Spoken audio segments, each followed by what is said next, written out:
You have to be very careful, I think, with following global media, because I had this idea that the West was very much, and we would see that actually, wait a second, there's a huge gap between what we know is happening and what is being published.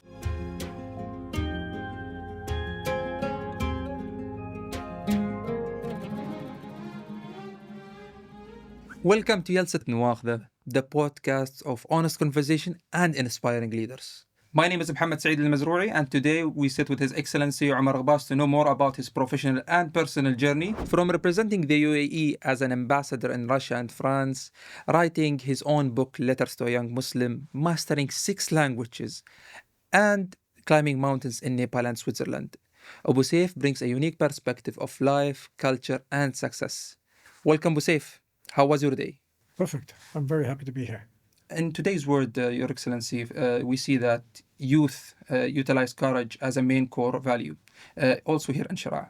How do you define courage? Courage. Courage is forgetting fear. It's just getting on with it. The way you deal with things. Do you want to achieve things? Then you just need to put that aside. To deal with it. Yeah, get on with it. Your Excellency, when was the last moment you felt courageous? Gosh, courageous. Yeah. Every day, every morning. Yeah. Every morning? Every morning, yeah, because every morning you got to say, okay, am I ready to face the world? And in facing the world, what am I going to do? How am I going to do it? Reminding myself of all of the things that all of my desires and ambitions. So. Abu Saif, looking to your younger self, what bold steps you wish you have taken earlier? I need some advice here. Really? Yeah. When I was younger, when I finished university, I was 21 years old. Mm-hmm. And at the age of 21, I was very, very anxious that I didn't know anything about the world around me. And I didn't think there was enough time to learn enough to orient myself. Well, now, at the age of 53, I feel much more relaxed with the world. I know that there are a whole bunch of things that I can learn. And there's a bunch of stuff I already knew, or I already know. What would I say to my younger self? I would say, calm down. Okay. Take your time. Mm-hmm. Take every day as it is. Don't panic, right? A lot of kids come out and say, I've got to do X, Y, and Z. I got to go and get a job. I got to get a salary. I got to get on the career path without actually knowing what career they're choosing. Mm-hmm. I think the world is so complicated. If you have the opportunity to try out a whole bunch of different paths, internships in different places, 6-month job, a year job, but try to shake it up and really vary the exposure that you get. That is a great privilege if you can do that. So that's essentially what I'd say. Yeah, don't panic. Abu Saif, actually, I panic a lot. There you are. How did I know? To be honest, like being in a very fast and changing era, I feel that I need to be impatient. I need to just jump over things. What's your advice on that? Yeah, fight that urge. Because even though things move incredibly fast, things also move incredibly slowly at the same time. What are you in a hurry to do? What are you in a hurry to achieve? What are you going to do with your day? It's like the world is running and I'm just like pausing without doing anything. So you feel that you want to give more, especially where... Give more or take more? It's a mix of both, I can say, nowadays. Yeah. Maybe take, Mostly in my age, they're going to say take, so take more, Again, it's going to be difficult to give or to take if you don't know where you are, who you are, what drives you. It takes a long time to figure out what it is that you actually value. And the only way you learn these things is by putting yourself in situations where somebody tells you you have to do X, Y, Z, and you say, you know what? Although I'd like to, I can't do that. Mm-hmm. I can do other things. This makes sense to me. That doesn't make sense to me. And so you almost map out what you are in the field, in the environment around you. One of the things that I noticed when I was young, I was encouraged to join the foreign ministry because my father had been in the foreign ministry. Mm-hmm. Now, as I advise my sons, I say to them, I don't want to put you somewhere or encourage you to take a job because I want you to have a job and I don't want to see you kind of hanging out at the house. I want you to try different places because we have that privilege. I want you to try different places. I want you to test yourself and say, am I ready for this or not? Because once you put yourself in that long-term position of job, especially with government, because government jobs are very sticky, right? Yeah. If you do a good job, you tend to find that you are not that it's difficult to move off and do something else, right? But when you're in the private sector, you can move from job to job, you can demonstrate new skills, you can publicize yourself in a way that you can't in government, right? The whole idea of self-promotion, you can create a brand around yourself in the private sector in a way that you can't in the government. And so again, I'd be cautious about rushing into anything. Saif, when such a young man, I can say, find the balance. Like it's really important to rush taking internships, being across the worldwide. But when should I just chill and balance myself? So the world is changing at an incredibly rapid pace. I must admit that I wake up every day, and part of what I'm thinking is, what is AI doing to us all, right? When you're in government, you have a certain set of objectives. When you're in private business, your objective is to figure out how to make as big a return on your capital as possible, right? And if you discover that your staff is simply not performing and you now have AI that can come in and take 5 or 10 or even 50% of those jobs away, you've saved a huge amount of money, and now you have a profit. You don't just have profit, you have efficiencies that you never dreamed of, right? So just to give you a small example, 2 years ago when ChatGPT first came out, I was in the Ministry of Foreign Affairs. I had 10 people in my staff, and I gave them a project to work on, and they asked for a week. I said, sure, work on it for a week. With ChatGPT, within 20 minutes, I had a highly refined model of what I was looking for. So I waited for the week to pass, and then I compared the two. There was no comparison. Had we gone ahead with the project, I would have had to work for another few months with my team to find the exact kind of mix that I needed. Whereas ChatGPT gave it to me in seconds, in minutes. That scared me because it made me think, well, all of these people essentially could be, if we had a merciless system, could be out of a job, right? But if I look at the private sector, if I can replace a staff member with a technology, the force of the market is telling me to do it, right? That's scary. That scares me, and it should scare you. It scares me a lot right now. Right, excellent. What should we do at that point? I don't know. Genuinely, I don't know.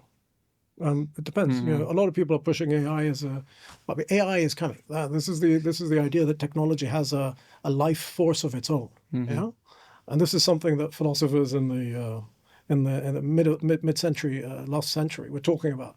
That technology has a power, that rationality and technology start working with capital to replace human beings. And then all of a sudden, we human beings become slaves to technology. And in a way, you know, when I'm on ChatGPT, when I'm on AI and I'm using it,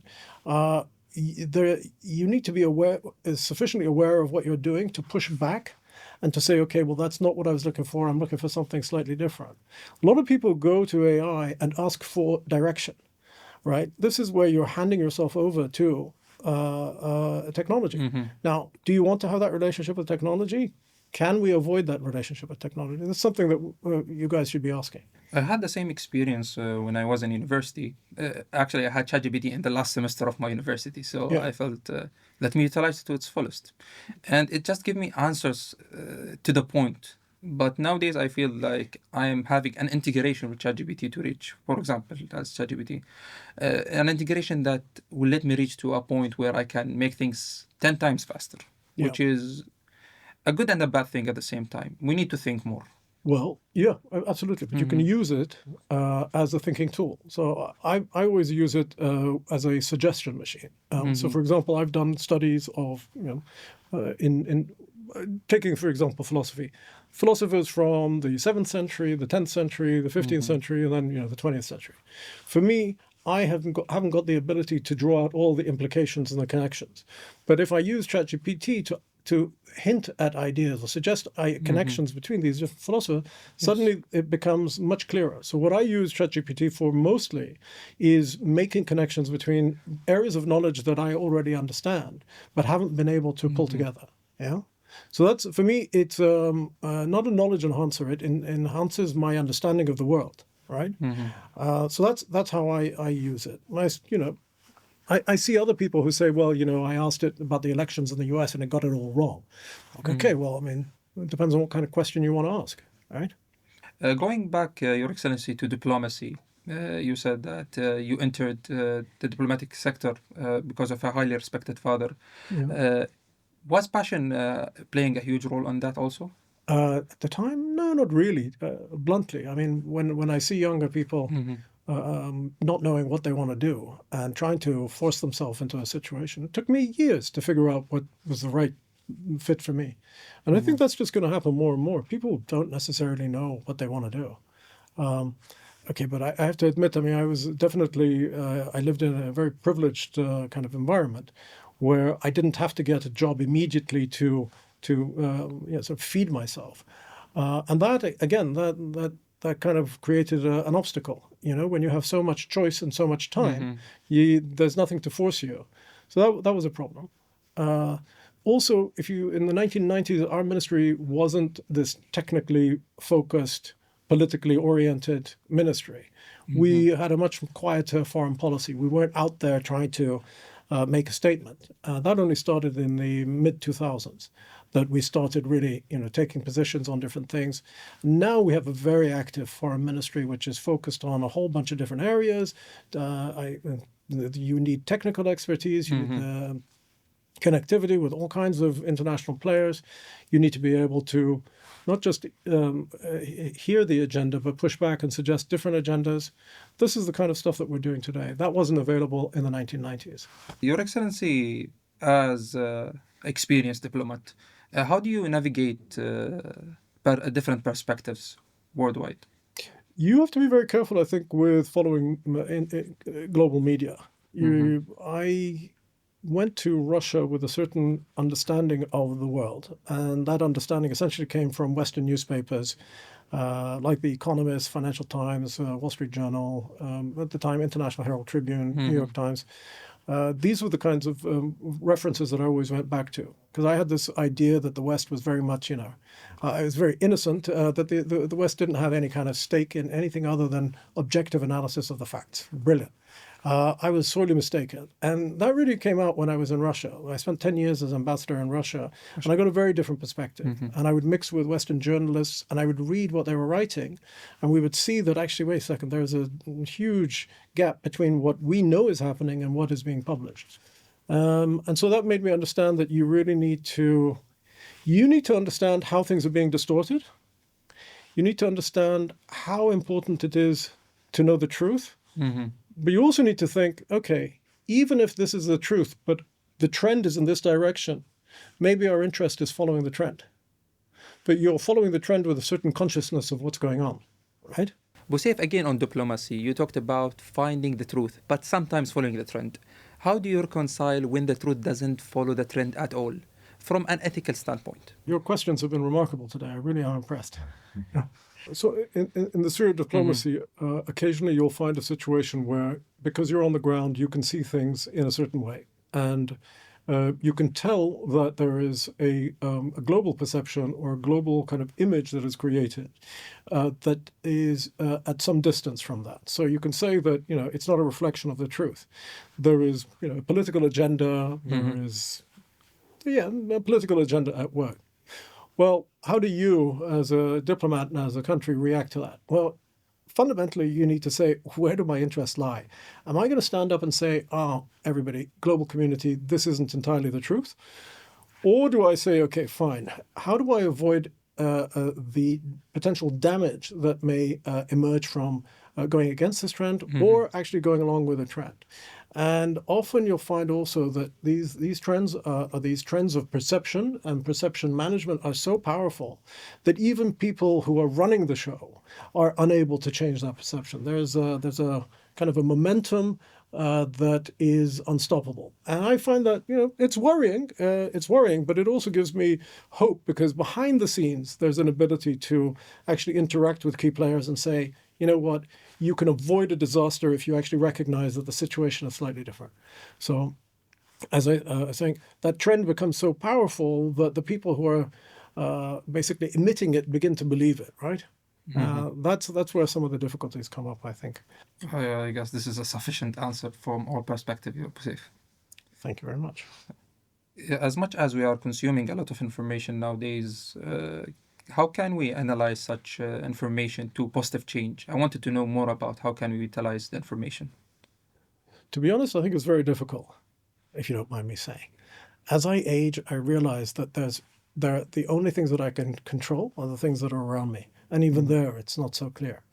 The idea that, we can understand how the West is operating, how China operates, how India operates, how we ourselves are operating, it's, everybody is putting on a show. And even when you look around you at colleagues or at people within systems that we operate in, we've heard people talking about personal branding. Well, people are branding themselves as able to do a number of different things.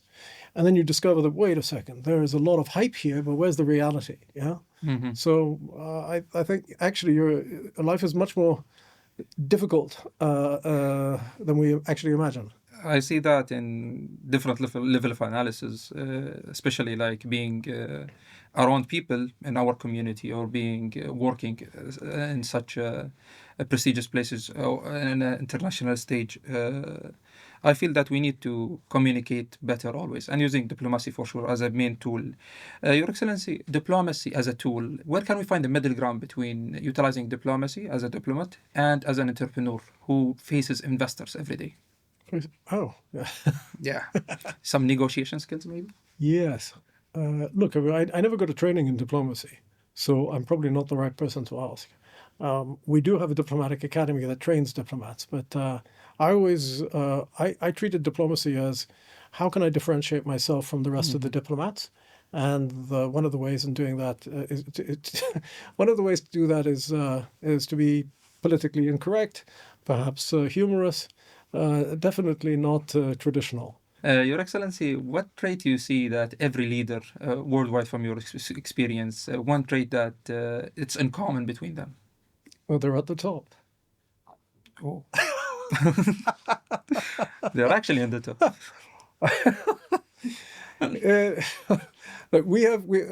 We have a different kind of leadership here in the Emirates. Ours is a long history of tribal family relations. Mm-hmm. And so to talk about leadership here is a different matter. When you talk about leaders in other places where it's much more impersonal, the way in which things have developed, it seems to be a relentless drive to get to the top. And once you get to the top, then you look around and say, okay, now what do I do? And there are some famous examples that I won't mention, but particularly in the last few years in the UK, where leaders got to the top and then didn't seem to know quite what to do with the power that they had. Your Excellency, a decade ago, you wrote a book to your sons, which is Letters to a Young Muslim. Can you tell us more about it? Yeah, well, it's just under a decade. It was 8 years ago, 2017. I wrote a book. It was at the height of the rise of Daesh, ISIS. And I wrote a book around the idea that being a young person, being a young Muslim in the modern world was actually quite a difficult, complicated matter. And that there were a lot of external forces pressuring kids to take approaches or interpretations that I didn't think were necessary. And what I tried to do was explain in very simple terms to a 15-year-old that most important was to maintain self-respect, dignity, integrity, and to, again, not rush into decisions, because there was lots and lots of time. And there was a big pressure in kind of fundamentalist circles to continually declare your faith, declare your loyalty, declare your readiness to, sacrifice. And that's totally unnecessary. Religion is a highly personal matter. And the world has changed from the 7th century, or even the last century. We're using old tribal politics in something that is much richer and much more beautiful than the way it was presented. So that's what I wrote about. Your Excellency, do you believe that the message that you wrote to your sons is still applicable to the youth today as much as they are? Or there is a new call for the new generation? I think circumstances have changed, but and that I think a lot of the force has been taken out of those organizations.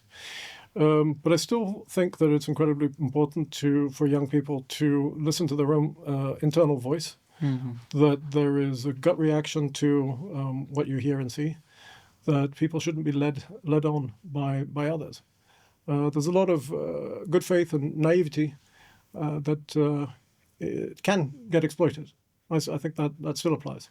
And that applies, I mean, even in private sector, right? There will be somebody who's very smart at office politics, gets you to do all the work, and then they take all the credit. And you're told to be patient, and they get all the glory. So these are, you look worried. Yeah, a little bit now. Yeah.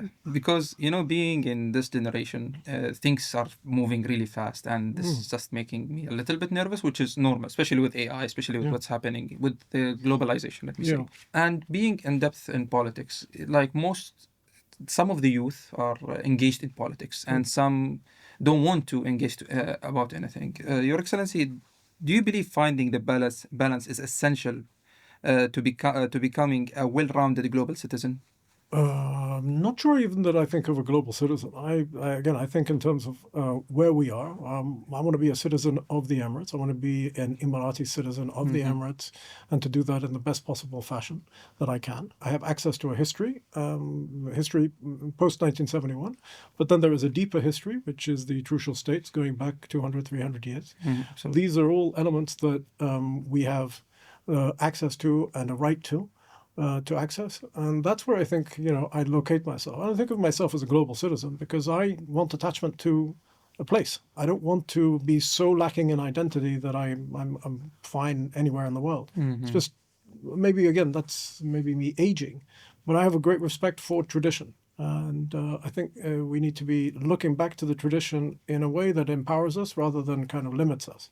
I think what we're doing in the Emirates at the moment is sometimes you have a sense that, okay, I'm Emirati, so I'm going to follow my ancient traditions. And then this becomes an excuse not to catch up with the modern world, right?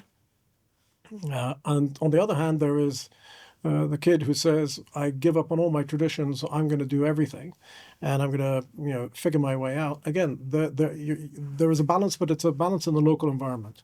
Saif, if you will rewrite a misconception about the Arab world, what will it be? That's a funny question. I love funny questions. Misconception about the Arab world. I don't know. All of the misconceptions seem to be fairly clear to me. I spent many, many years trying to make excuses for some of the faults in the Arab world. But today I just wonder, maybe there is, maybe this is just who we are, right? What I'd say is that the Emirates, the Gulf states in general are very interesting because they were very much a backwater. Nobody paid attention to us, the 19th century or even halfway through the 20th century. And nobody expected for this kind of both nation building to take place and successful nation building to take place. Going back to the 1950s, none of us had a real presence on the international stage. Yes. For us now to have a presence on the international stage, to be able to mediate between great powers, to be able to put ourselves at the table of the most important technological questions, some most important economic questions, it's quite remarkable because this was a product of our natural resources, but there are many other countries in the world where they've had tremendous natural resources, right? And even more than the Gulf states. And they haven't managed to build a coherent state out of that, right? I think the Gulf states as a whole, I don't want to just say the Emirates because I think culturally we're very similar. The Gulf states as a whole have shown that the Arab world can have a more positive future. You mentioned today in your talk that the youth today, particularly Emirati, need to toughen up. Can you expand a little bit on that? During my talk on stage, I spoke about some of the things that I would advise young Emiratis to do. And most of it revolved around being less sensitive, being less touchy, pulling up your socks. Not that we wear socks, but getting on with things. And I think often what happens in our environment, especially when Emirati meets outsider, is that there is a lot of negotiation of what is permissible and what is not permissible, what is culturally unacceptable, what is acceptable. And I think, with all due respect to our fellow citizens, you can actually get beyond that. Yeah, I mean, some of this is just a little over exaggerated, and that we can what do we really want to do? Do we want to milk the system, or do we want to take advantage of the opportunities and really thrive and flourish? I think what we need to be doing is talking to kids about thriving and flourishing through embracing hard work. Yeah, because gaming the system is possible, right? Jumping from job to job because you got an extra few hundred dirhams. Because there is a law that says foreign companies need to hire Emiratis is fun, but doesn't really build your career for you. It doesn't allow you to develop the skills. The skill you're developing is jumping from job to job, as opposed to going deep in one particular area. I'd say that that's something that we need to be aware of and sensitive to. Yeah, maybe we just stop being so sensitive. I think if we look at our pre-oil history. When we were not able to make choices about what kind of job we had. I mean, it was pretty much, sort of either picking dates or trade, which was very difficult, or fishing. Pearling. I mean, these were tough jobs, and they were not well paid. So if we think about the kind of the massive difficulties that our predecessors had, and we don't have to go that far back in history, then I think maybe that's an example for toughening up. Saif, the Arab world has changed a lot in the last years, and the UAE created a middle ground. How do you feel that this change will affect the region in the next 5 to 10 years? Looking at the UAE today, 2025, the region has undergone all kinds of changes. We thought, the Arab Spring was a tough challenge, but now what's happened right across the board, and from Gaza, the West Bank, Lebanon, and Syria, again, it just throws all the cards up, and they're landing in ways in which we were unable to predict what will happen next. I think where we are in terms of the UAE is that over the last few years, we've really begun to focus much more on making sure that, firstly, national security, law and order are in place. These are kind of inviolable principles of the way in which we operate. We want to make sure that we are, as a country, almost hermetically sealed from all of the problems that exist in the surrounding region. We want to make sure that our economy is global.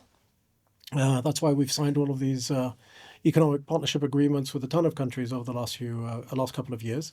And that, in terms of what's happening with the United States new administration, putting tariffs on a whole bunch of different countries, has actually allowed us to tap into bilateral trade in a way that kind of moves around America. So it's really, really fantastic. The idea that we are building in flexibility into our systems, but at the same time making sure that we preserve this economic, political success story is really important. Your Excellency, if we just imagined entrepreneurship as a Lego set, what's the key building blocks that makes a successful entrepreneur? Wow. I'm not successful still. No, I wish. If you started a company, you're already successful. That's fantastic. When I opened my first company, I was absolutely terrified. I was in my late 20s, actually. Absolutely terrified, because I didn't come from a background of, sort of an entrepreneurial family. And in fact, so when I set up the company and we executed and we did everything, it was absolutely brilliant because it failed miserably. It was a huge, huge failure. What was it about? It was honey farming. Honey farming? Yeah. I thought I was going to make a fortune out of honey.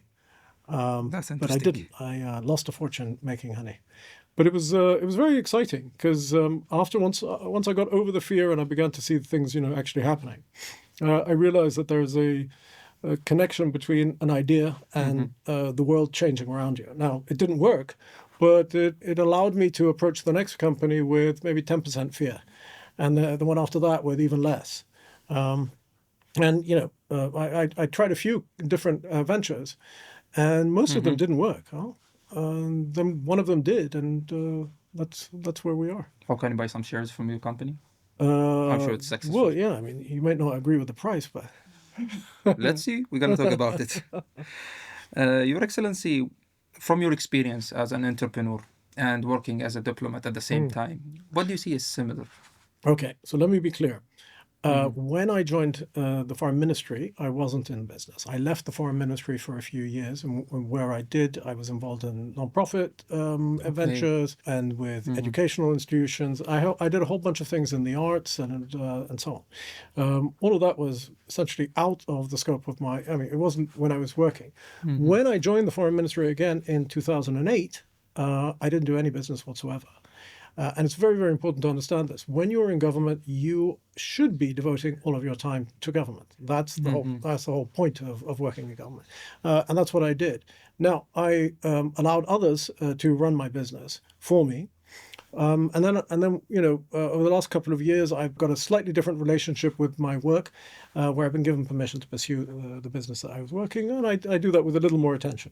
A very important statement you said, that we should we need to focus in the government sector or working as a free as an entrepreneur.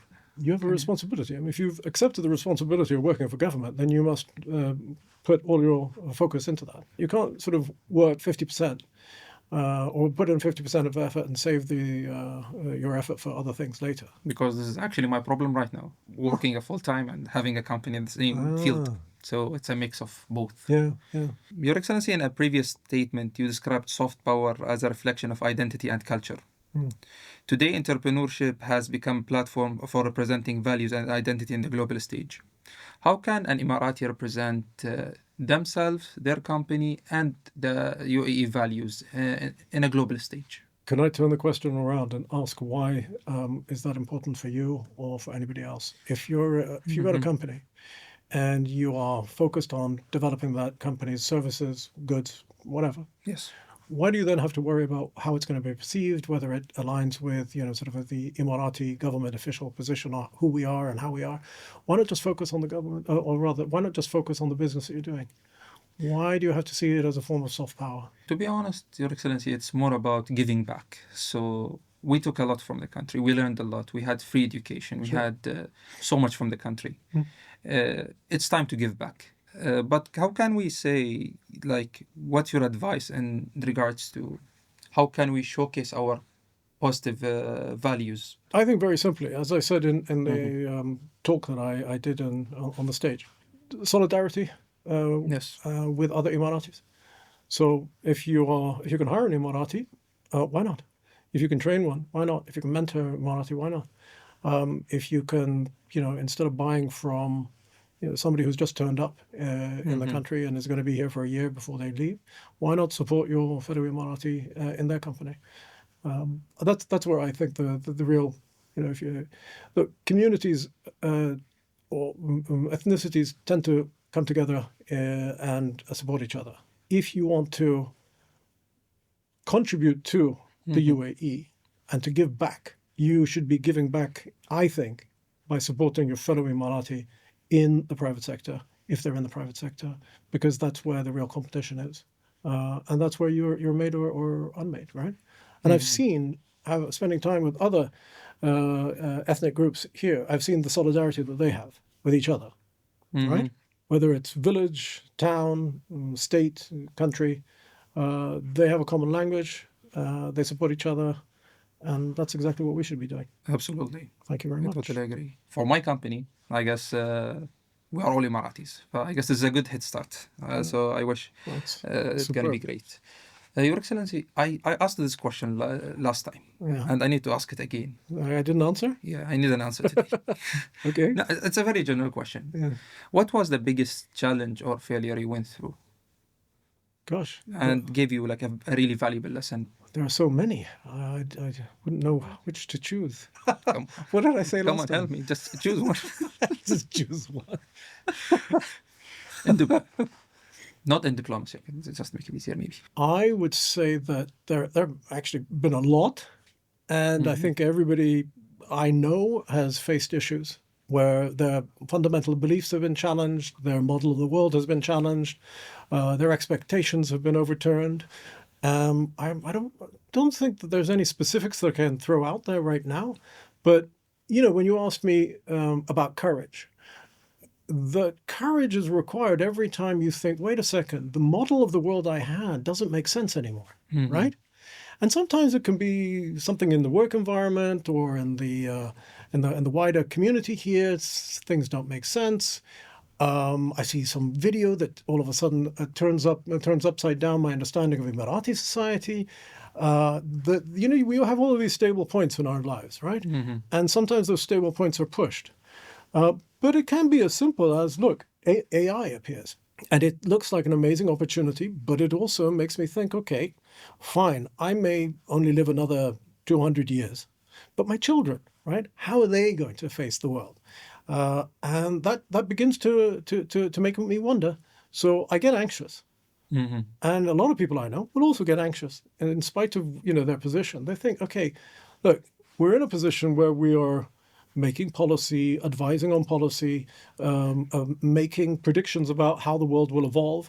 And then, other people's lives depend on the outcomes of these policies, right? Mm-hmm. That's a huge responsibility. So you really need to be careful about how you interpret the world around you. So these are some of the things that, these are the main obstacles that I've faced, Mm-hmm. where my understanding of the world is challenged. And you want to continually build a worldview that is resilient. So one of the things that I'm always trying to encourage young people to do is to slow down on the expectations, increase a sense of the opportunity, but also of the difficulties. And just accommodate yourself to the idea that actually there is no moment when you can just sit back and say, "Hey, I've done it all. I'm happy. I'm going on holiday to Switzerland or whatever," because life will throw challenges at you, surprises at you. So, Busef, you mentioned that such thing makes you anxious.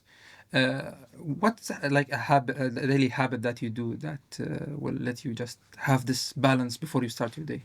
I lift a very heavy weight. CrossFit? No, those guys are wimps. No, I lift heavy weight, and I'm currently suffering from a back injury because I lifted too heavy. But that's when I know that I've reached the limit. So I take a step back and then I do it again. So I think we forget that we're physically embodied minds, right?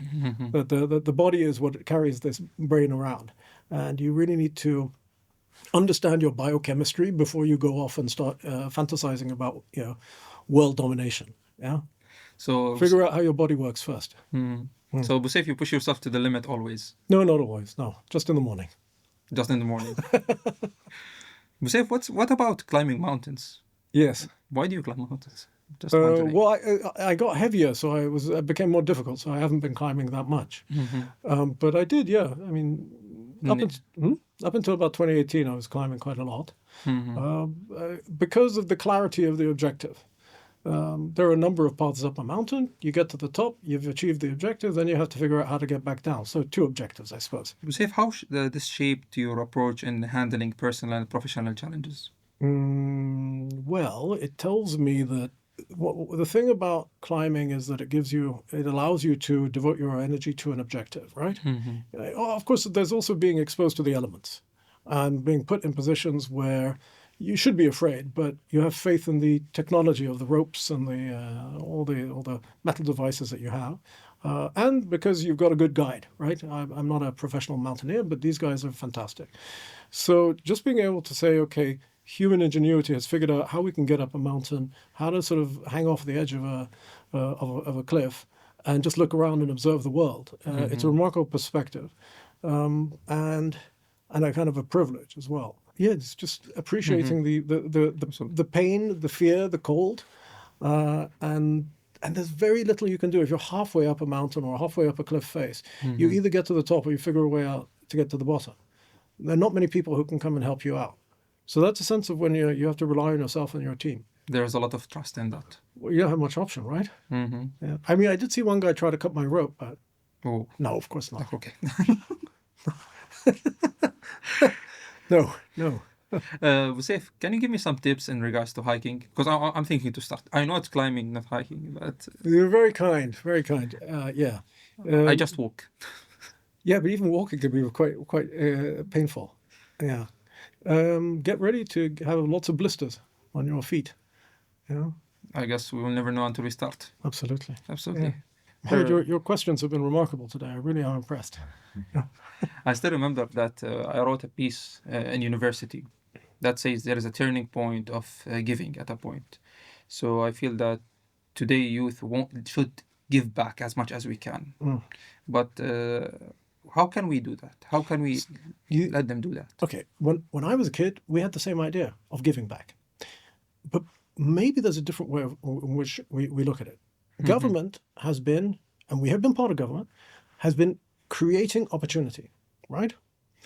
And it's creating opportunities so that you can now take, not from the government, but from the opportunity. Giving back is a really vague and difficult idea. Why not take advantage of the opportunities that you have been given and really create something out of it, right? Yes. You don't necessarily have to see a direct, social, government, cultural benefit. The fact that you are self-sufficient and you're employing your groups of people, you're being creative, you're developing the economy, that already is a fantastic thing to do. So why do you necessarily have to give back? Huh? Redefine giving back to, being self-sufficient. Yeah, not wasting the resources that the government has put at your disposal. I see. Maybe this give me a more specific understanding of how we should. You run a robotics company, do robotics brilliantly, and then somebody will come along and say, "MashaAllah, great, good work." Just do it brilliantly. We do our thing. Hey, do your thing. Exactly. Thank you, Saif. Thank you for your Thank time. you. شكرا لمشاهدينا الكرام. لا تنسون الاشتراك واللايك، وأكيد دامكم وصلتوا لنهاية الحلقة أكيد تعلمتوا وايد. حياكم الله في يلسة النواخذة، البودكاست اللي قدم لكم محادثات صادقة مع قادة ملهمين. حياكم الله.